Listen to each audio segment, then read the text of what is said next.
Today, by all accounts, was a beautiful beach day, wasn't it? It's getting a little cloudy now, but don't let that worry you. I'll tie that beach thing in at the end here. The gospel we just heard at the end of Matthew 10, the second major section of Jesus' teaching after the Sermon on the Mount. At the beginning of this chapter, Jesus is sending out the apostles to act in his name. He is sending them out as messengers in order to extend his ministry. This will be no easy task for them. They will face hardships, resistance, and share in the poverty and homelessness they seek to impact. They will not be welcomed everywhere. This gospel, when it was first written, had a specific and intended audience. That audience were Jews who had accepted Jesus as the Christ, but still believed in and followed the Torah. The gospel writer is writing at a time of intense social and political transition and tension. For the people who hear this gospel that first time, the idea of challenging times will easily resonate with them. We certainly live in interesting times as well, don't we? There is a lot of misunderstanding out there about what it means to be a follower of Christ. One thing to clarify is that at no point does Christ ever task us with discarding others, with demeaning people, with putting ourselves above others, with the condemnation of others, especially to elevate ourselves. Jesus gave a new commandment: love one another as I have loved you. That is sacrificial love in which we put ourselves behind and put others above ourselves. Think of it this way. At any point in the suffering and death of Jesus, from his trial to the scourging at the pillar to his crucifixion, he had the power to end it and destroy those responsible for what they were doing to him. But he didn't. By enduring all of that and then rising from the dead, he opened the very gates of heaven for all of us. The apostles are being sent out now to carry forth the message of Christ. In order to prepare them, he imparts a lesson. When we hear this gospel and try to understand this lesson, it sure sounds like Christ is telling us that we must almost push away and abandon everything and everyone in favor of him. The critical moment in this lesson is when Christ says this: "Whoever receives you receives me." St. John Paul II further explained this by helping us see the actionable part of this lesson. He called it communicate Christ. In our words, in our actions, we are called to communicate Christ. What we learn here is that we absolutely must remain true to our father, mother, sons, daughters, indeed everyone we encounter throughout our lives. We don't put them aside. What Christ means here is that we can't do any of that without him. In the ancient world, identity was tied to family and community.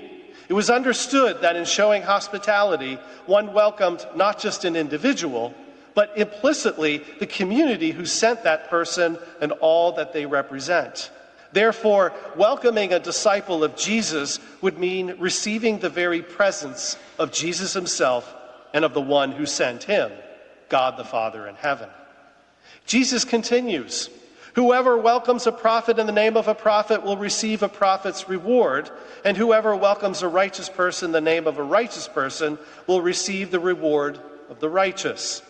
The words prophet and righteous in Matthew often refer to the prophets and faithful servants of biblical history. But we have to remember, Holy Scripture is not a bunch of ancient words written long ago. Scripture is alive and part of our current experience. God speaks to us in the present tense through Scripture.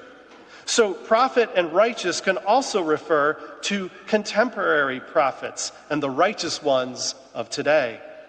It is not clear whether Matthew is referring to the two distinct roles within that community, or if he's just implying that these are alternative ways of describing those who were sent out as missionaries.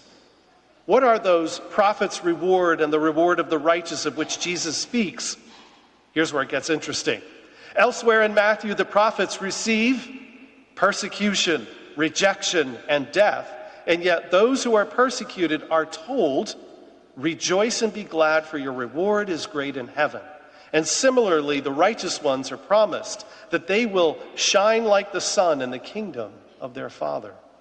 Finally, Jesus says, and whoever gives even a cup of cold water to one of these little ones in the name of a disciple, truly I tell you, none of these will lose their reward. Little ones, in that ancient Greek mikros, often refers to children, but Matthew uses it to refer to Jesus' disciples, especially those who were young in faith or perhaps particularly vulnerable. So we are indeed a sent church. Sent by God the Father, Jesus sends his disciples to participate in his mission of proclaiming in word and deed the good news of God's kingdom drawing near. Matthew assumes that the church is in fact a sent church, a missionary church. This understanding is actually being recovered in our own day. There is growing awareness that mission is not just a program of the church, it is, or should be, the defining purpose of everything the church does. So what does it mean to be sent? Perhaps not all of us are sent to be wandering missionaries, depending on others for shelter and food, but that doesn't mean we're off the hook. The entire baptized are to be sent out into the world to tell and embody the good news of Jesus Christ. We're all sent to bear Christ to others with humility and vulnerability, being willing to risk rejection. So we're all disciples. And a disciple is a follower of Christ, a Christian, if you will. We are sent to communicate Christ. So what does that look like? There are 4 essentials: devoting ourselves to the teachings of the apostles, to the communal life, and to the breaking of the bread, and to prayer.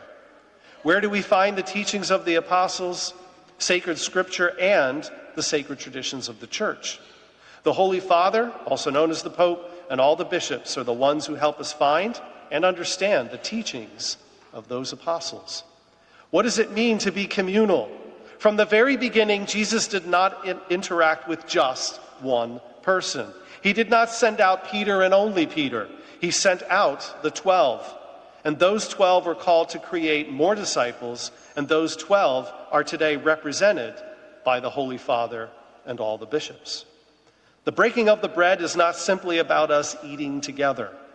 It is specific to the call by Christ to receive the Eucharist, to receive the holy food that is not about sustaining us physically, but sustaining us spiritually. Again, we can't communicate Christ without him. The Eucharist is where we receive him. Prayer. Prayer is when we speak and hear God speak to us. It's a dialogue, not a monologue. Prayer is here at Mass. It is also us reciting those treasures of the church, such as the Our Father, the Hail Mary, the Rosary, and so on. Prayer is also in reading Scripture. Prayer is also when we are out in God's creation and look at the beauty of the world and appreciate the complexity of it all. For those of you who plan on sitting on that beach, look out at the wonder of the ocean and of all the living things in it. That ocean is the very engine that fuels our weather and ultimately sustains us. The design for all of that is not some random by chance occurrence. There's a pattern and a rhythm to all of it. Admiring that design and recognizing who created that is a form of prayer. Let us go out and communicate Christ in all we say and all we do. That is why the Mass ends with what we call a dismissal. And in Latin, dismissal's root for that is to send away. That dismissal we often hear, which we will today, go in peace, glorifying the Lord by your life, should be taken literally. How we live our lives should communicate Christ. We, of course, all need help to try to do that. I know I sure do.